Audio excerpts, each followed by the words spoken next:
खोद्या लावून आता काय भांडील खोद्यायचं काय किती झालं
शूटिंग चालू आहे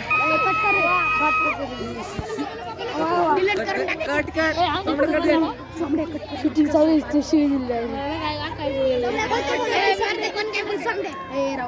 साऊंड ब्लॉक करून टाका साऊंड